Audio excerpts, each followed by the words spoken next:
4월 4일 수요일 오늘의 주요 뉴스입니다. 뉴욕 증시가 하루 만에 다시 하락세로 돌아섰습니다. 스페인 부채에 대한 우려와 함께 미국의 경제지표 부진과 추가 양적 완화에 대한 기대감이 떨어지면서 시장을 억눌렀는데요. 3대 지수는 모두 약 보합권에서 마감했습니다. 유럽 증시가 급등 하루 만에 비교적 큰 폭으로 다시 하락하며 마감했습니다. 스페인의 정부 부채 급증 우려감이 증시를 억누르며 독일과 프랑스는 1% 이상 하락했고 영국은 0.6% 내렸습니다. 국제유가가 3거래일 만에 하락세를 보였습니다. 미 상무부가 발표한 2월 공장 주문 증가율이 예상에 못 미친 데다 FOMC 의사록에 대한 실망감이 나왔는데요. 전날보다 1달러 22센트 내린 104달러 1센트에 마감했습니다. 스페인의 정부 부채가 올해 수십 년 만에 최대 수준으로 증가할 것으로 우려됐습니다.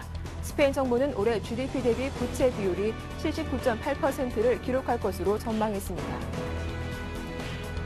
미국 중앙은행의 연방준비제도가 최근 열린 연방공개시장위원회에서 미국 경제회복세가 별다른 변화 없이 지속된다면 당분간 추가 양적 완화 조치가 필요 없다고 판단한 것으로 나타났습니다.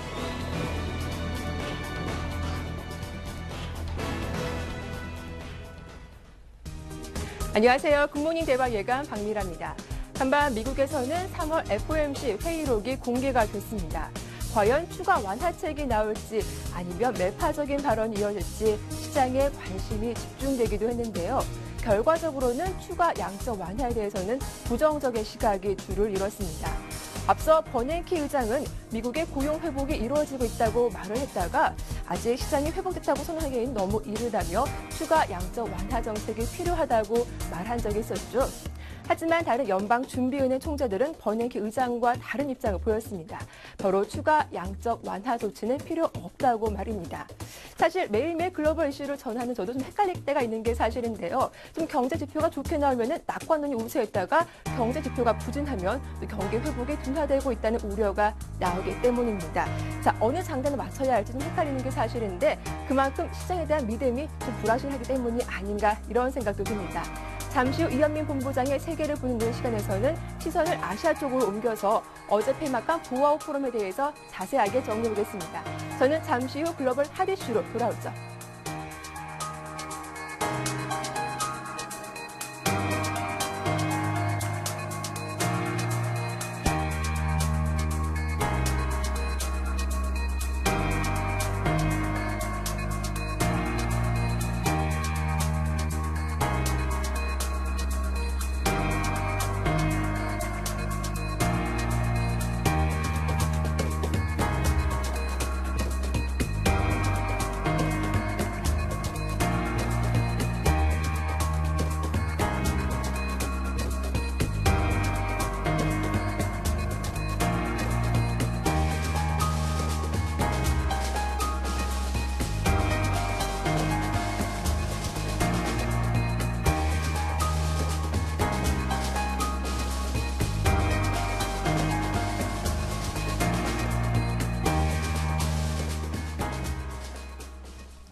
네, 간밤 뉴욕 증시는 전날의 상승분을 모두 반납하고 하락세로 마감을 했습니다. 글로벌 핫 이슈 지금부터 와이즈인베스트 심기원 전문가와 함께하죠. 안녕하세요. 안녕하십니까. 네, 일단 간밤 뉴욕 증시가 하루 만에 다시 하락세로 마감을 했습니다. 경제 지표도 예상치 좀 못 미쳤던 게 그 원인이 아니었을까 싶은데 먼저 마감 상황부터 자세하게 정리해보죠. 네, 우선은 뉴욕 증시 같은 경우에는 3대 지수 모두 하락 흐름으로 마감하는 모습 보였습니다. 어제 급등했다는 피로감도 쌓인 모습이고 스페인과 그리고 경기 지표 부진했다는 우려감이 뉴욕 증시 하락을 이끌었다라고 말씀을 드리겠고 다우지수 같은 경우에는 전일 대비 64.94포인트 0.49% 하락한 13,199.55에서 마감하는 모습 보였습니다. S&P 500 지수 같은 경우에도 5.74포인트 0.4% 하락한 1,413.30을 기록을 하였고 기술주 중심의 나스닥 지수 역시나 6.13포인트 0.2% 하락한 3,113. 0.57을 기록을 하였습니다. 스페인 정부의 GDP 대비 정부 부채 비율이 22년 만에 최고치를 경신할 수 있다는 우려감이 나오면서 시장의 분위기가 상당히 좀 급감하는 모습 보였고, 또 경제 지표 역시나 기대치에 못 미치는 모습 보이면서 뉴욕 증시 3대 지수 모두 하락세로 마감하는 모습 보였습니다. 종목별 흐름 놓고 본다고 한다면 역시나 좀 하락한 종목군들이 더 많은 상황인데, 먼저 상승한 종목 같은 경우에는 애플이 1.7%대 상승 흐름 보이면서 다시 한번 사상 최고가를 경신하는 모습 보였습니다. 포드 역시 다른 자동차 주들과 좀 다르게 상승 마감하였는데 0.16% 상승 흐름 보였고, 하락한 종목 같은 경우에는 제너럴 모터스 같은 경우에는 4% 넘는 급락세 보였습니다. 골드만삭스도 역시나 1에서 2% 넘는 하락 흐름 보이면서 전반적으로 금융주들에 대한 약세 흐름이 나왔고, GM은 4%대, 도요타도 역시나 1% 하락 흐름 보이면서 전반적으로 지수가 하락하면서 하락한 종목군 쪽으로 조금은 매기가 쏠렸다라고 정리를 해드리겠습니다. 네, 이렇게 뉴욕 증시 마감 상황 정리해봤는데 유럽 증시 역시 좀 하락폭이 컸던 것 같습니다. 주요국 지수가 1%대 낙폭을 보여주게 됐는데 자세한 유럽 증시 마감 상황도 정리해보죠. 네, 유럽 증시 역시나 좀 하락 흐름으로 마감하는 모습 보였습니다. 역시나 스페인 경제에 대한 우려감이 커지면서 유럽 증시 전반적으로 약세 흐름이 이어졌는데, 영국 증시 같은 경우에는 0.6% 하락 흐름 보였습니다. 5,838.34를 기록을 하였고, 독일 지수 같은 경우에는 1% 넘는 하락 흐름 보였습니다. 1.05% 하락하면서 6,982.28을 기록하는 모습 보였습니다. 프랑스 지수 역시나 낙폭이 좀 심화되는 모습 보였는데 1.62% 하락한 3,406.78을 기록하는 모습 보였습니다. 이날 유럽 증시 같은 경우에는 대부분 좀 약보합권에서 출발하는 모습 보였습니다. 아무래도 지난 주말 유로존 구제금융 확대 합의 소식과 함께 전날 미국의 제조업 지수 호전 소식에 따라 갖고 어느 정도 좀 투자 심리는 그렇게 좋지 못한 상황은 아니지만은 대부분 좀 호전되는 모습 보였지만은 역시나 스페인 우려감에 하락폭을 키우는 모습을 보였다라고 말씀을 드리겠습니다. 역시나 스페인 실업률이 사상 최고치를 경신하고 있다는 우려감이 다시 한번 스페인 경기가 살아나기는 어려울 것이라는 전망이 나오면서 대부분의 유럽 국가에 대해서 위험성이 계속적으로 전이가 될 수 있다는 점, 투자 심리 상당히 불안하면서 유럽 증시 같은 경우에는 1% 안팎의 비교적 큰 폭의 하락세로 마감했다라고 정리해 드리겠습니다. 네, 간밤 미국의 FOMC 회의록이 공개가 되기도 했는데 그 결과에 대해서 시장의 관심이 집중되기도 했습니다. 하지만 결과적으로는 추가 양적 완화 좀 부정적인 시각이 많이 나왔다고요. 네, 우선은 FOMC 회의록 같은 경우에는 좀 결론적으로 좀 지켜보자라는 입장이 좀 강하다라고 먼저 말씀을 드리겠습니다. 먼저 13일 공개한 FOMC 회의 내용에 따라서는 FOMC 위원들은 고용시장 개선 등 최근 미국 경제 회복세가 나타나면서 당분간은 추가 부양 조치를 취하지 않고 지켜보자라는 견해가 어느 정도 나오는 그런 모습 보였습니다. 우선은 FOMC 위원들은 미국 경기 확장이 불안해지거나 물가 상승률이 정책 목표치 2%보다 낮아지지 않는 한 추가로 통화 부양 조치를 시행하지 않거나 보류할 필요가 있다는 입장을 나타내었습니다. 우선은 두 명의 FOMC 위원이 경기가 모멘텀을 잃거나 물가 상승률이 계속해서 2%를 밑돌 경우 추가 부양책 도입이 필요하다는 입장을 나타났는데, 이것은 1월 FOMC 성명서 내용에 비해서는 추가 부양에 대한 FOMC 위원들의 의지가 약해졌다는 것을 보여주는 그런 모습 보였습니다. FOMC 위원들은 또 지난달 회의에서 제로금리 유지 계획을 변경하는 조건에 대해서도 논의한 것으로 확인되었는데, 이에 대해 상당수 FOMC 위원들은 제로금리 정책을 변경한 조건이 충족되지 않았다는 것을 판단했다라고 확인하였습니다. FOMC 위원들은 최근에 고용 지표가 개선이 어느 정도 긍정적이지만은 고용 개선 흐름이 약해질 무시할 수 없는 리스크가 있다면서 향후 몇 년간 경기 전망을 상향 조정해야 할 만큼 경기 회복이 강하지는 않다라고 판단을 하였습니다. 따라서 FOMC 같은 경우에는 현재 취해지고 있는 부양 조치 위주에 초점이 맞춰졌고 2014년도 말까지 현재의 제로금리 정책을 유지하기로 결정을 하면서 시장에서 당분간 유동성 공급에 대한 기대감은 조금은 줄어들지 않을까라고 말씀을 드리겠습니다. 네, 다음 경제 지표들 살펴볼 텐데요. 제조업 경기를 보여주는 2월 공장 주문이 발표가 됐는데 전날 제조업 지표가 예상보다 좋게 나왔기 때문에 공장 주문에 대한 기대감도 컸습니다. 하지만 기대치를 미치지 못한 것이 좀 악재로 작용하지 않았나 싶은데 자세한 경제 지표 내용들 정리해 보겠습니다. 네, 우선 공자주문 같은 경우에는 한 달 만에 증가세를 보이는 모습 보였지만은 시장의 네. 기대치가 조금 컸던 만큼 그 기대치에는 못 미치는 모습으로 마감했다라고 말씀을 드리겠습니다. 먼저 미국 상무부는 2월 제조업 신규 주문이 1월보다 1.3% 증가한 4,684억 달러를 기록했다라고 발표를 하였습니다. 이는 3개월 만에 감소세를 돌아섰던 1월 감소폭 1%를 상쇄하고 남는 수준이지만은 시장의 전망치였던 1.5%보다는 조금 낮은 수치인 만큼 시장에서는 호재가 아닌 악재로 조금 작용하는 모습 보였고, 월별 변동이 큰 수송장비 주문이 3.9% 늘어나는 모습 보이면서 2월 공장 주문이 증가세를 기록을 하였습니다. 군용 항공기 그리고 부품 주문이 12.5% 급증한 것이 수송장비 주문 증가로 이어지는 모습 보였고, 수송장비를 제외한 공장 주문은 0.9% 증가하는 모습 보이면서 1월에 마이너스 0.5%에 비해 크게 개선되는 모습 보였습니다. 재고 역시 증가세를 기록해 0.4% 늘어난 6,168억 달러치로서 상무부가 관련 통계를 집계한 시작한 1992년 이후 최고 수준을 기록을 했고, 또 기업 투자 계획의 지표로 간주가 되는 핵심 자본재 수요 역시 1.7% 증가세를 보였다라고 정리해 드리겠습니다. 예, 최근 미국 정부의 불법 주택 압류 근절 노력 덕에 이 주택 압류 개시 건수는 많이 줄었는데 이 압류 주택의 판매까지 함께 줄어들면서 조금 우려가 나오게 됐는데 이 발표된 주택 압류 지표 내용 좀 정리해 주시죠. 네, 우선 주택 시장에 대한 우려감이 다시 한번 좀 고조가 되고 있다라고 말씀을 드리겠고, 압류 네. 주택에 대한 매물이 쏟아지면서 미국 주택 시장이 큰 폭의 조정을 받을 수 있다라는 우려감이 나오고 있습니다. 압류 물건이 큰 폭으로 인하된 가격에 거래가 되면서 전반적으로 주택 가격이 내려갈 것이라는 추측이 계속적으로 나오고 있는데, 주택 가격 하락이 지속되는 가운데 일부 투자자들은 싼 가격에 주택을 대량으로 현재 사들이고 있는 것으로 파악이 되고 있습니다. 매입 수요가 줄어들고 있는 반면에 렌트 수요가 늘어나고 매입 후 임대 형태의 주택 투자가 빠르게 늘어나고 있는 추세인데, 지금 시점 압류주택의 경매가 올해 125만 건에 이를 전망이 지금 시장에서 나오고 있습니다. 이는 지난해 100만 건에서 약 25% 늘어난 수치인데, 약 1년간은 금융권의 주택 압류 처리에 대한 조사가 이루어진 가운데 재고 물량으로 묶였던 압류주택이 본격적으로 이제는 매물로 나올 수 있다는 관측이 우세하고 있습니다. 따라서 이는 주택시장 전반에 대한 상당히 부담감으로 작용할 것으로 현재 우려가 되고 있는데, 압류주택 가운데 모기지 연체 기간이 2에서 3년에 이르는 주택 비중이 43%대에 이르는 것으로 지금 현재 파악이 되고 있기 때문에 이것은 2010년도 21% 2배 이상 늘어난 수치인 만큼 그만큼 부담감이 현재 작용하고 있다라고 말씀을 드리면서, 그동안 미국 주택 경기에 대한 회복 기대감이 높아지면서 지수 역시 좀 상승 흐름 보였는데, 주택 가격의 급락 가능성 높아지면서 다시 한번 불안감이 조금 언습했다라고 말씀을 드리겠습니다. 네, 다음은 스페인 이야기입니다.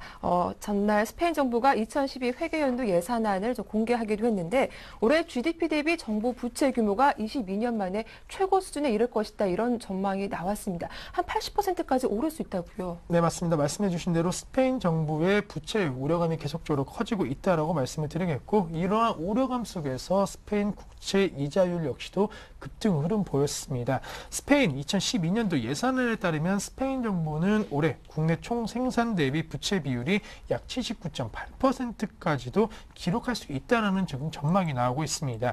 이것은 지난해 68.5%보다 약 11.3%포인트 증가한 수치인데, 외신들은 이러한 부채 규모는 지난 1978년 스페인이 40년 독재 시대를 끝내고 민주주의로 복귀한 이후 최대치가 될 것이라고 전망을 하였습니다.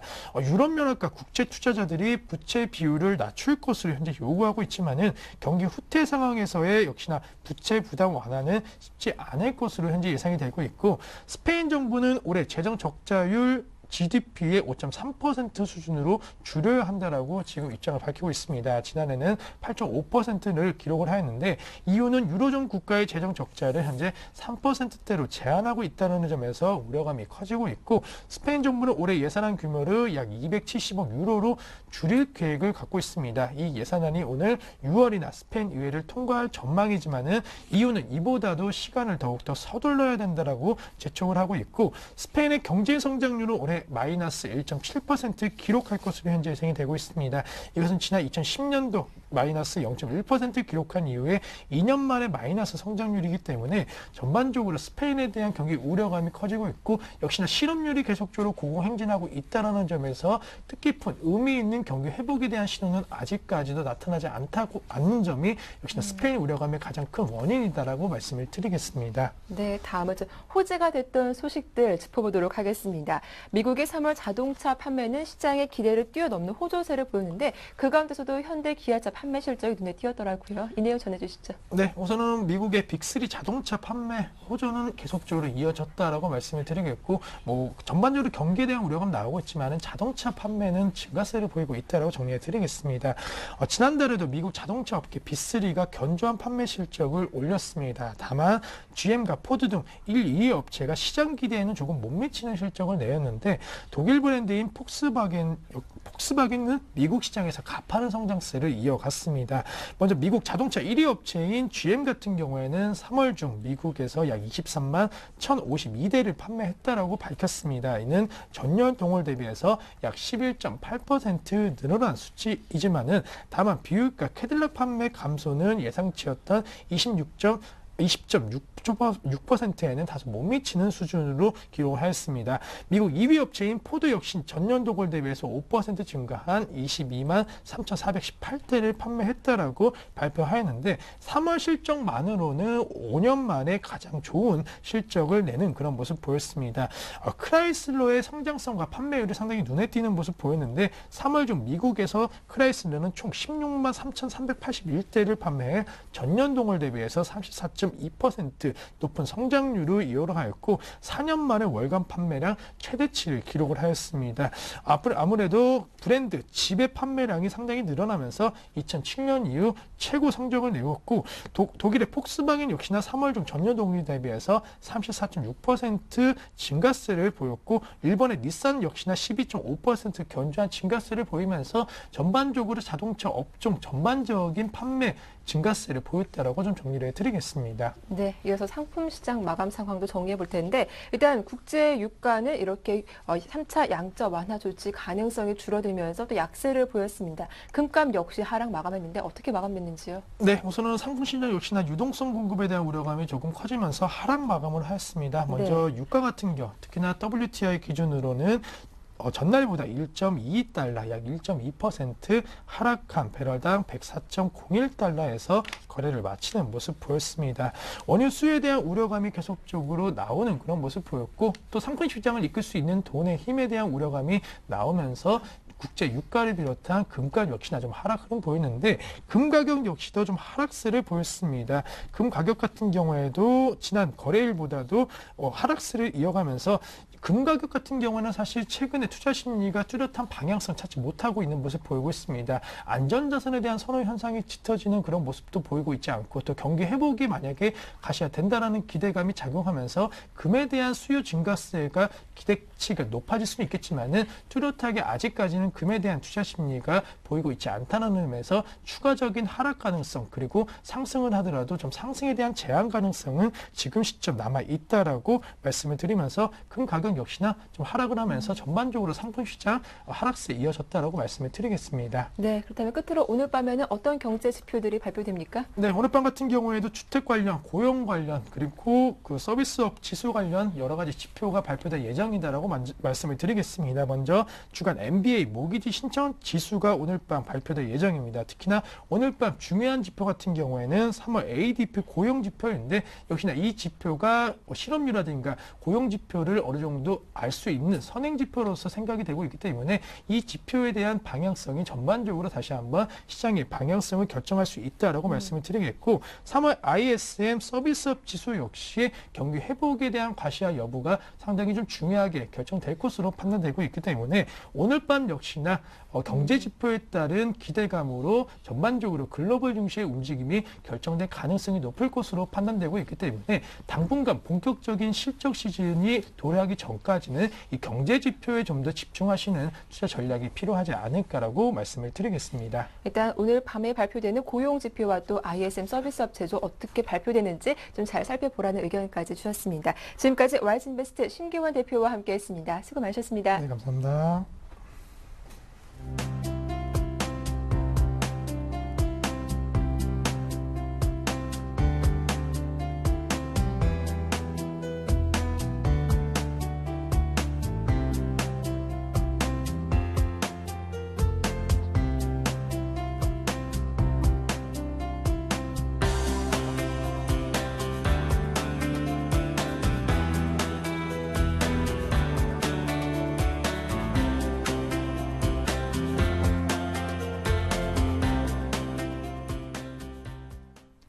네, 자칫 놓치기 쉬운 경제 이슈도 좀 자세하게 분석해보는 시간이죠. 이현민 본부장의 세계를 보는 눈 시작하겠습니다. 먼저 인백스 투자자문의 이현민 본부장 소개해드리죠. 안녕하세요. 네, 안녕하십니까.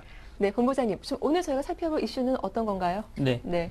어제 보아우 포럼이 폐막을 했는데요. 역시 이제 중국 관련 얘기가 여기서 가장 중요한 얘기로 다뤄졌습니다. 네. 이런 부분이 국제 경제에도 큰 영향을 미친다는 측면에서 오늘 포럼에서 어떤 얘기가 나왔는지, 그다음에 앞으로 어떤 내용들이 다뤄질 건지 이런 부분도 함께 살펴보도록 하겠습니다. 예, 보아오 포럼. 사실 시장에서는 크게 부각되지 못했던 것 같은데 좀 어떤 내용인지 먼저 보아오 포럼에 대해서 자세하게 설명 좀 해주시죠. 네.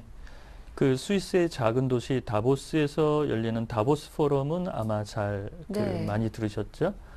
이 보아 포럼은 올해가 이제 12회째입니다. 12회째를 맞이하고 있고요. 역시 이제 중국이 기치를 걸고 매년 봄 하이난다오에서 이제 회의를 열게 됩니다. 올해도 2,000명 이상의 이 포럼에 참석한 참석자들이 성황을 이뤄서 중국 경기에 대한 관심이 그대로 녹아 있다라고 볼 수가 있겠고요. 이 포럼은 1998년도 일본의 전 호소카와 총리, 그다음에 필리핀의 라모스 대통령들이 발기를 했다. 이렇게 말씀을 드릴 수가 있겠습니다. 네, 일단 2박 3일간의 일정으로 보아 포럼이 어제 폐막을 했는데 좀 어떤 내용들이 다뤄졌습니까? 역시 앞서서 조금 네. 더 말씀을 드린 부분인데요. 중국의 경제 성장, 현재 경제 성장이 제대로 가고 있느냐 이런 네. 부분에 대한 진단이 이 포럼에서 가장 많이 다뤄졌습니다. 특히 이번 포럼의 특징적인 부분은 원자바오 총리가 기조연설을 하지 않고 올해 말쯤에 지도체제의 교체가 이어질 텐데요. 이 부분에 총리로 현재 지목이 되고 있는 리커창 부총리가 기조연설로 나와서 국제 무대에 제대로 데뷔를 했다라고 볼 수가 있겠고요. 리커창 총리는 현재 중국이 올해 8.3%의 GDP 경제 성장률을 이룩할 수 있다라는 자신감을 표명을 했습니다. 또한 이탈리아의 마리오 몬티 총리가 중국의 시장 경제를 현재 인정하겠다라는 발언이 나와서 이런 점은 유럽 공략에 중국이 현재 단초를 받았다라고 볼 수가 있겠고요. 또한 저우샤우찬 인민은행 총재도 현재 미국뿐만 아니라 유럽 쪽에 막대한 유동성 방출로 인해서 신흥국들이 고통받고 있다. 이렇게 우회적으로 좀 비판 내용도 함께 다뤄진 주요 사안이라고 볼 수가 있겠습니다. 네, 일단 중국의 경제 상황은 글로벌 증시에도 큰 영향을 줄 만큼 상당히 중요하게 이제 부각이 되고 있는데요. 중국 경제 좀 경착륙은 없다. 자신감을 내비쳤다고요? 그렇습니다. 리커창 부총리가 이런 네. 자신감을 내비친 부분에 또한 그 중국의 최근 발표된 중국 구매자 관리 지수의 호조도 같이 이제 덧붙여졌는데요. HSBC가 발표한 PMI와는 조금 현재 반대로 이른바 경기 성장이 유지되고 있다는 좋은 흐름이 나왔다는 측면도 이런 리커창 부총리의 경제 성장이 연착륙으로 가능하다 이런 점에 무게를 조금 더 북돋는 그런 흐름이 나타났습니다. 또한 중국은 수입을 확대하고 중국의 내수 성장을 더 끌어올려서 아시아 성장의 대표 주자로 나서겠다는 포부도 가일층 현재 이 포럼에서 다뤄졌던 내용이라고 하겠습니다. 그렇지만 이 3월 발표된 구매 관리자 지수, 그다음에 최근에 나온 시티나 일부 기업들의 중국 경제에 대한 비판, 연착륙과 경착륙의 논란 이런 부분은 포럼에서도 수면 위로 드러나지는 않았지만 비판적인 논조가 같이 녹아 있었다 이렇게 볼 수가 있겠습니다. 이번 포럼에서 유럽과 글로벌 경제 이슈들도 거론된 것으로 알고 있는데 어떤 치유 방안들이 나왔습니까? 그렇습니다. 중국도 역시 네. 세계 경제의 현재 흐름에서 현재 유로존이 당면하고 있는 재정 위기, 그다음에 글로벌 경제의 현재 위축세 이런 부분은 인정을 했습니다. 또한 위기 극복 대안으로서는 아시아 각국이 성장 동력을 강구해야 된다는 이런 필요성도 누차 역설을 했는데요. 중국은 재정이나 세제면 또한 민간 금융기관의 경쟁력 강화, 그다음에 현재 가지고 있는 시장에서의 가격 체계와 소득 분배 이런 점의 개혁 방향을 지속적으로 추구해서 개혁을 통해서 중국이 나아갈 방향을 조금 더 강건하게 유지하겠다라는 내용이 이런 그 글로벌 경기 위축으로 인한 중국 경제의 현재 둔화에 대처할 수 있는 그런 내용으로 현재 발표가 됐다라고 볼 수가 있겠습니다. 네, 이번 포럼에서는 뭐 중국 경제와 함께 뭐 글로벌 경제 이슈들도 다뤄진 것으로 알고 있는데 그렇다면 중국 통화 정책 방향에 좀 어떤 시사점이 있을까요? 그렇습니다. 네. 리커창 부총리와 마찬가지로 포럼에서 가장 이제 관심이 가졌던 부분은 네. 저우샤오찬 인민은행 총재의 입이었죠. 현재 위안화의 절상 추세 이런 부분이 어떤 변화가 있을 것인가 이런 쪽에 초미의 관심사가 있었는데 저우샤오찬 총재가 현재 위안화 절상 기조를 유지할 수 있다라는 온건한 입장을 다시 확인을 했습니다. 그래서 현재 통화 정책은 크게 달라질 것이 없고 최근 다소 위안화 절상 기조가 약화되는 것이 아니냐 이런 그 물음표에도 다시 확인을 줄 수 있는 그런 부분이 발표가 됐습니다. 다만 현재 중국이 추구하고 있는 지준율 인하 카드 금리 정책과 이런 부분이 맞물려서 이루어질 것이다라는 원론적인 내용은 크게 달라진 점이 없다라고 볼 수가 있겠습니다. 예, 그렇다면 끝으로 올해 보아 포럼 성과를 좀 한마디로 정리한다면 어떨까요? 역시 이제 그 이태리 몬티 총리가 참석을 해서 중국의 시장 경제 지위를 인정했다는 측면 이런 부분이 그 중국의 현재 EFSF 유럽재정안정기금의 기금 충원 이런 점에서도 다소 속도를 낼 수 있는 부분을 몬티 총리가 대표로 유로존의 대표로 포럼에 참석했다. 이런 부분이 나왔을 것으로 판단을 할 수가 있겠고요. 또한 리커창 부총리가 현재 전면에 나설 수 있는 부분에 올해 포럼에서 대비를 착실히 잘 했다라는 측면이고요. 또한 중국이 현재 개혁 개방 이런 부분, 또한 위안화의 국제 통화체제에 들어갈 수 있는 노력 이런 점을 다시 확인했다는 측면에서 중국 경제의 시장 경제 체제로의 전환 이런 점에서는 미국뿐만 아니라 유럽 쪽에서도 점수를 줄 수 있는 부분이 상당히 많이 나온 그런 포럼이었다 이렇게 판단을 할 수가 있겠습니다. 예, 오늘은 아시아판 다보스 포럼 격의 보아 포럼에 대해서 좀 자세하게 정리를 해봤습니다. 지금까지 인백스 투자자문의 이현민 본부장과 함께했습니다. 오늘 수고 많으셨습니다.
네, 매일 아침 생생한 경제 뉴스를 전해드리는 이슈의 강동석입니다. 오늘 첫 번째 소식입니다. 올해 들어 지난달까지 농수산식품 수출이 호조를 보여 누적 수출액 18억 달러를 돌파했습니다. 농림수산식품부는 올해 석 달간 농수산식품 수출액이 18억 2천만 달러로 작년 같은 기간에 비해 11.2% 증가했다고 밝혔습니다. 품목별로는 배, 소주, 라면, 김, 장미의 수출 증가가 두드러졌습니다. 장미는 대지진 후 침체됐던 일본의 꽃소비가 살아난 덕을 봤습니다. 라면은 중국과 아세안 시장의 수요 급증으로 수출이 증가했습니다. 국가별로는 UAE, 미국에서 한국 식품 인기가 높았습니다. 가장 큰 시장인 일본에서는 엔화 강세 덕에 1분기에만 5억 5,580만 달러 규모의 식품을 수출했습니다. 네, 두 번째 소식입니다.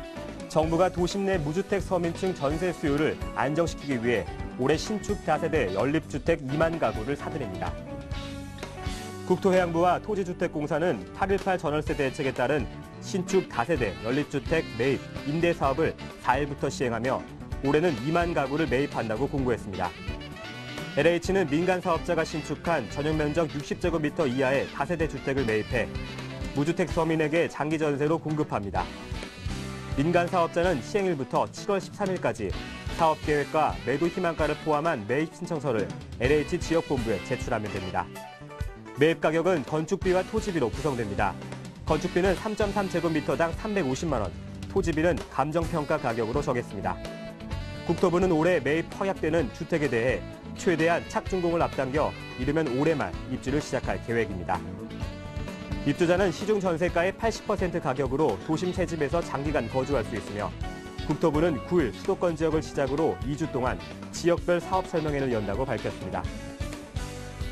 삼성전자 소식입니다. 삼성전자가 한국물 사상 최저금리로 달러 채권을 발행했습니다. 지난 1997년 이후 15년 만에 글로벌 채권 시장에 복귀한 삼성전자가 한국 정부 국채보다 낮은 금리의 달러 채권 발행에 성공하며 화려한 신고식을 했습니다. 3일 금융계에 따르면 삼성전자는 미국 채권 시장에서 미 재무부 채권 금리보다 80베이시스 포인트를 더한 1.827%의 낮은 금리로 5년 만기 달러 채권 약 1조 1천억 원을 발행했습니다. 삼성전자가 이날 받은 가산금리 80베이시스 포인트는 정부가 발행하는 외국환 평형 기금 채권 유통금리 110베이시스 포인트보다 30베이시스 포인트나 낮은 수준으로 한국 관련 채권 표면 금리는 역대 최저치 수준입니다. 발행 주관사로 참여한 골드만삭스 관계자는 한국 정부 채권 유통금리를 감안할 때 최상의 금리로 달러를 조달하게 됐다면서 삼성전자는 미국 투자자들에게 미국 기업과 동등하게 인식되고 있다는 것이 입증된 셈이라고 말했습니다. 역대 최저금리로 달러 채권 발행에 성공한 것은 삼성전자가 기업 가치를 외국 투자자들이 주식시장에 이어 채권 시장에서도 인정하게 됐다는 의미가 있습니다. 다음은 현대차 소식입니다. 현대차는 지난달 국내 5만 6천 대, 해외 32만 6천 대 등 전 세계 시장에서 38만 2천 대를 판매했다고 밝혔습니다. 내수는 작년 동월보다 9.5% 감소했지만 해외 판매가 24.4% 늘면서 전체 판매 실적은 17.9% 증가했습니다. 현대차의 관계자는 내수 침체가 지속되고 있다면서 신차 출시와 수출 확대로 대응해 나갈 방침이라고 밝혔습니다. 내수의 경우 아반떼가 1,210대 팔려 1위에 올랐고 소나타, 그랜저, 엑센트 순이었습니다. 전체 승용차 판매는 35,075대로 작년보다 9.6% 감소했습니다. 해외 판매는 국내 생산분이 42.3% 늘어난 12만 대, 해외 생산분은 15.9% 증가한 20만 6천 대를 기록했습니다. 다음은 하이트 기업 소식입니다. 국내 최대 주류 기업인 하이트진로가 3세 경영 시동을 걸었습니다. 하이트진로는 3일 박문덕 회장의 장남인 박태영 씨가 오는 9일 경영관리실 실장으로 입사해 본격적인 경영 수업을 받는다고 밝혔습니다. 박 신임 실장은 신성장 동력과 미래사업 발굴 등 핵심 업무를 맡게 됩니다. 하이트진로는 박 실장이 그동안 컨설팅 업체에서 보여준 능력과 젊은 감각을 통해 침체된 조직에 활기를 불어넣을 것으로 기대하고 있습니다. 하지만 지난해 하이트진로는 맥주 시장과 소주 시장에서 모두 경쟁사에 밀리며 고전했습니다. 한국주류산업협회의 통계에 따르면 지난해 하이트진로의 소주 시장 점유율은 47.1%로 전년 대비 1.9%포인트 하락했습니다. 주류업계 관계자는 오너의 장남으로 힘이 실리는 데다 M&A 업무까지 경험한 박태영 씨가 향후 하이트진로의 신사업 진출을 진두지휘하며 공격적으로 사업 영역을 넓힐 것으로 보인다고 말했습니다. 네, 오늘 저희가 준비한 소식은 여기까지입니다. 저는 내일 아침 더 생생한 뉴스로 찾아뵙겠습니다. 고맙습니다. 네, 이번 시간에는 국제금융시장에서 삼성전자가 저금리 달러 채권을 발행했다는 소식과 함께 하이트진로의 경영 이야기 좀 자세하게 다뤄보겠습니다. 서울경제신문 생활산업부의 조성진 기자와 함께하죠. 안녕하세요. 네, 안녕하세요. 네, 삼성전자가 국제금융시장에서 가공할 만한 힘을 보여줬습니다. 한국물 사상 최저금리로 달러 채권을 발행한 것인데 좀 자세하게 전해주시죠. 네, 그 삼성전자가 그 미국 금융시장에서 아주 좋은 대접을 받았습니다. 네. 우리 정부가 그 발행하는 채권보다 낮은 금리로 채권을 발행한 것인데요. 채권 금리가 낮다는 것은 그만큼 신용도가 높다는 의미입니다.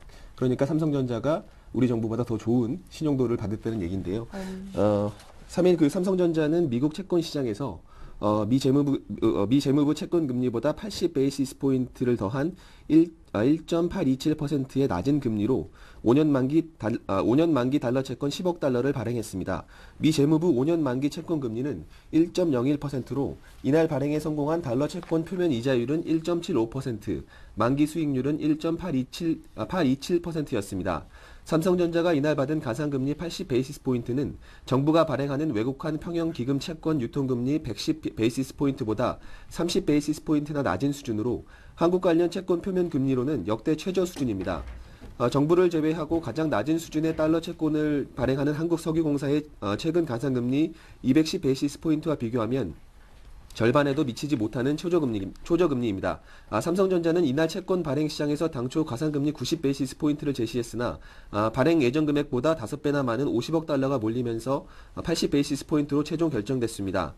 가상금리 80 베이시스 포인트는 미국 글로벌 IT 기업인 시스코 시스템즈, 오라클, 텍사스 인스트루먼트와 비교하면 29에서 36 베이시스 포인트 높은 편이지만 한국의 신용등급을 감안하면 사실상 미국 기업과 같은 대우를 받았다는 평가입니다.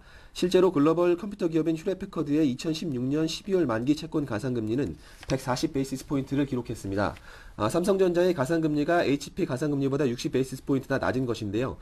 발행 주관사로 참여한 골드만삭스의 관계자는 한국 정부 채권 유통금리를 감안할 때 최상의 금리로 달러를 조달하게 됐다면서 삼성전자는 미국 투자자들에게 미국 기업과 동등하게 인식되고 있다는 것이 입증된 셈이라고 말했습니다. 역대 최저금리로 달러 채권에 성공한 그 삼성전자 기업 가치를 외국 투자자들이 주식시장에 이어 채권시장에서도 인정했다는 의미가 있습니다. 네, 다음은 국내 최대 주류 업체인 하이트진로가 3세 경영에 본격적인 시동을 걸었다라는 내용인데요. 좀 자세하게 살펴봐 주시죠. 네, 그 화이트 기업의 오너 3세인 그 박태영 씨가 네. 본격적으로 경영에 참여하게 됐습니다. 하이트진로는 3일 박문덕 회장의 장남인 태영 씨가 오는 9일 경영관리실 실장으로 입사해서 본격적으로 경영 수업을 받는다고 밝혔습니다.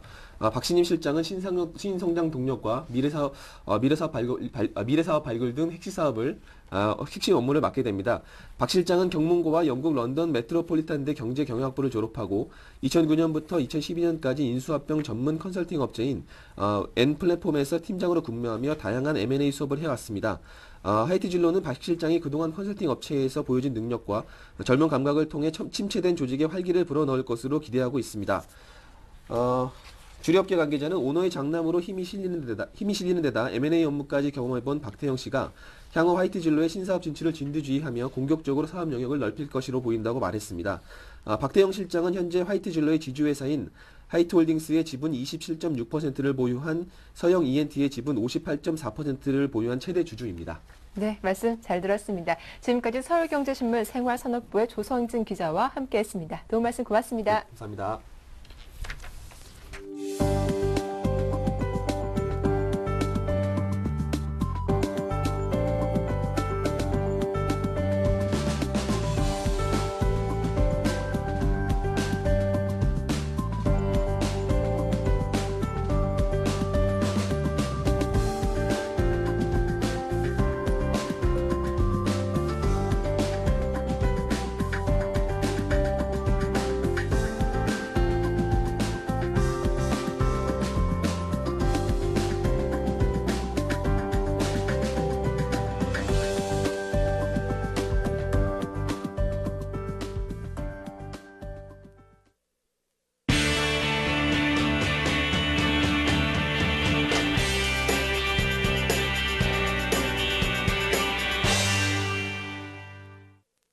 네, 오늘 장 전략 세워보는 이슈앤 진단 시작하겠습니다. 오늘 순서는 샘플러스 최병곤 전문위원과 함께합니다. 안녕하세요. 네, 안녕하세요. 예, 오랜만에 뵙는데요. 네, 그렇습니다. 네.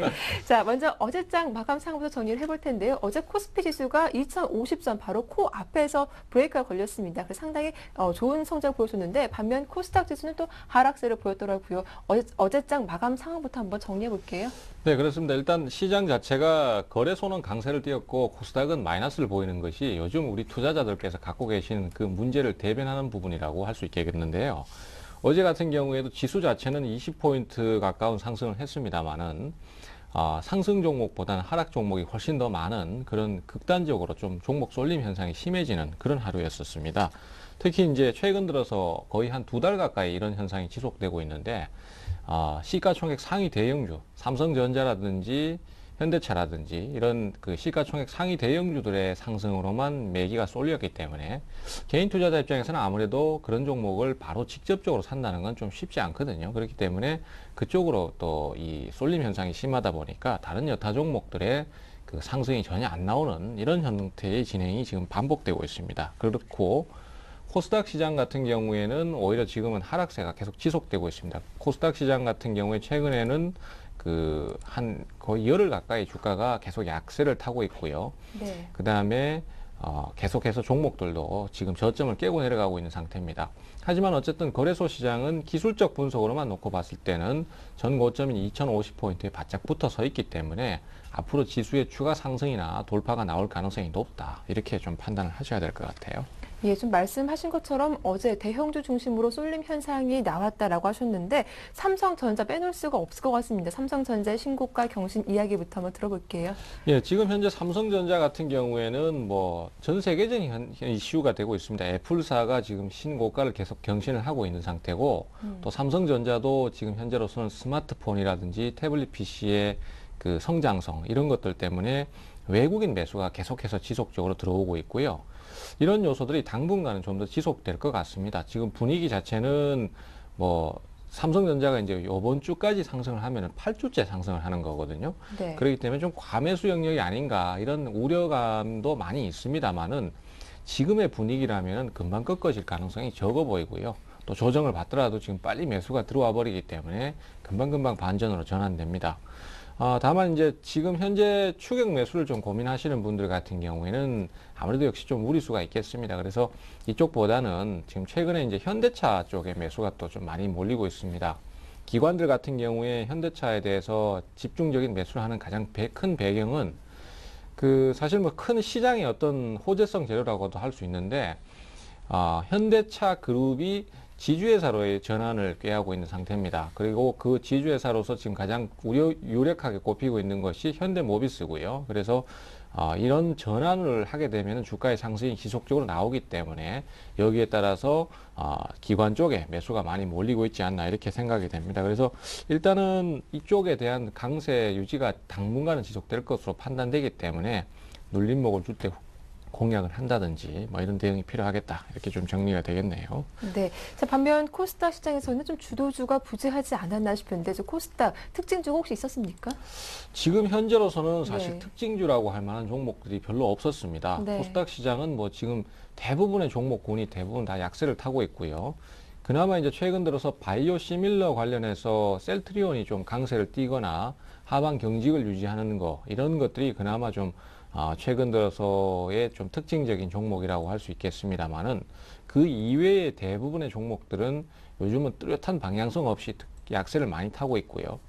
특히 그 코스닥의 기술주들 같은 경우에는 사실 코스닥의 허리를 이루는 종목이라고 할 수 있겠는데 이 종목들이 전혀 매수세가 안 들어오다 보니까 뭐 저점을 깨고 내려간다든지 단순히 조정 수준이 아니라 저점을 깨고 내려간다든지 뭐 급락을 한다든지 이런 흐름이 많이 나오고 있습니다. 그래서 전체적으로 분위기 자체가 상당히 좀 많이 약해져 있고요.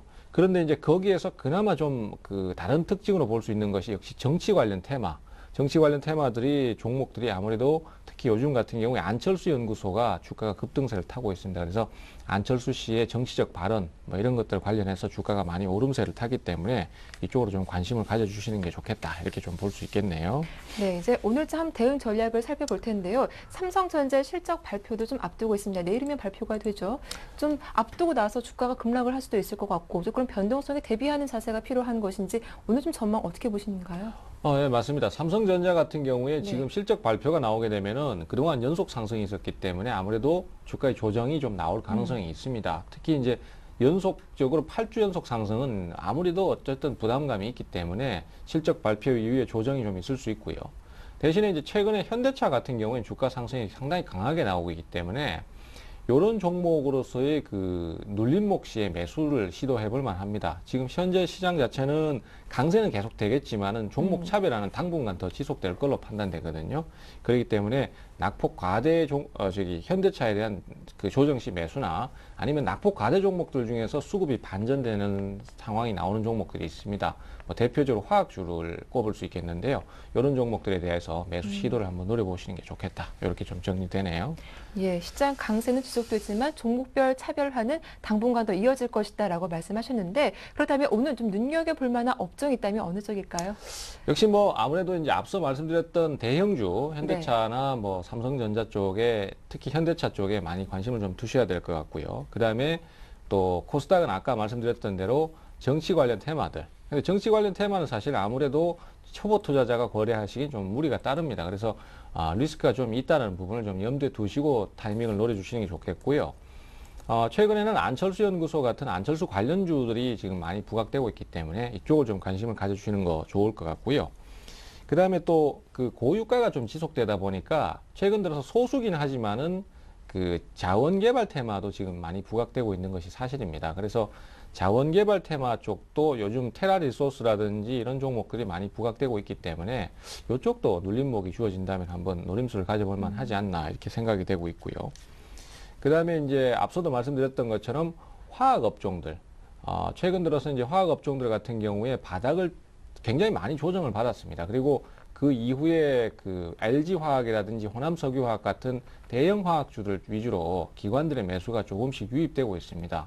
특히 이제 중기적인 조정 이후에는 수급이 개선되기 시작하면은 또 다시 중기적인 반등 포인트를 잡아가는 경우가 많기 때문에 뭐 이런 쪽으로도 관심을 좀 가져보시는 게 좋을 것 같아요. 그래서 정리를 좀 하자면은 현대차라든지 이런 대형 종목들에 대한 관심도 그다음에 화학업종, 바닥권의 화학업종들 한번 관심 가져주시고 그다음에 이제 정치 관련 테마는 소량이라도 이슈가 되는 종목들에 대해서 한번 관심을 가져보시는 거 괜찮을 것 같습니다. 예, 말씀 잘 들었습니다. 지금까지 이슈의 진단, 오늘 순서는 샘플러스 최병권 전문위원과 함께했습니다. 도움 말씀 고맙습니다. 네, 감사합니다.